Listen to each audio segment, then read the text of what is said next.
The main difference in continuous line compared to contour line, you're able to lift off the page and move your pencil.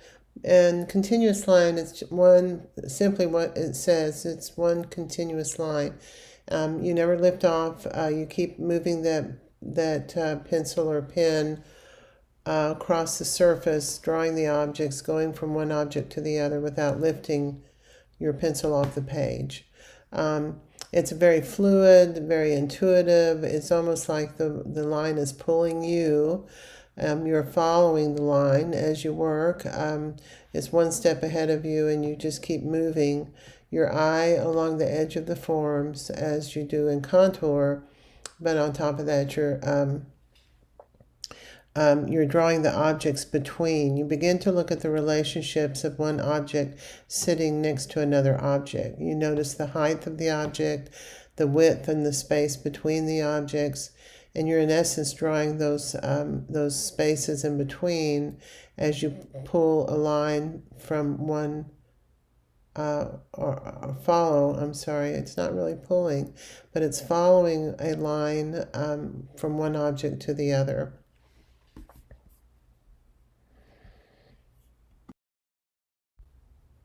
This is another example of a continuous line drawing.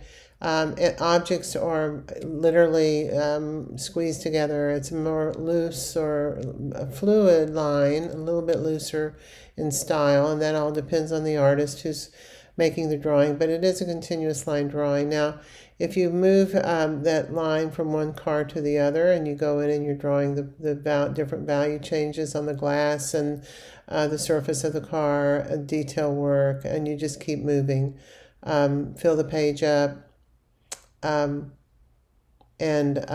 you're building again your acuity the same way you are in contour line. Only this one is more fluid, and you're drawing the space between each object also. This is another example. This is actually done by a 12-year-old child, and it's another option for you to practice continuous line, and that's to go into, say, a crowded, I keep thinking about, well, we've got this pandemic, so you don't want to go into a crowded room, so that's not going to work. But you can open the drawer, the contents of your drawer in your house, a cluttered drawer, a closet, go and open the refrigerator and draw the contents of the refrigerator. There's a lot of areas. If you're not a clutter bug, you may need to create some clutter to work on this exercise. The more practice you do, the better you get. The more realistic your forms are. But we're able to identify these as tables and chairs and people. It has an expressive style to it. It's very fluid and animated, and it's really quite nice. The watercolor is done on top of the pen and ink. So once you've done your pen and ink drawing, then you're going to go in with a watercolor wash, if you want to, and you start off with very thin, watery, very light. The more water you add to your watercolor pigment, the more transparent it is, and the lighter the value. And then as that dries, you can go back and build your values and get them darker and darker and darker. So like if you're looking at this big chair in the front, you actually start with a watercolor wash, which is the highlight on the arm of the chair.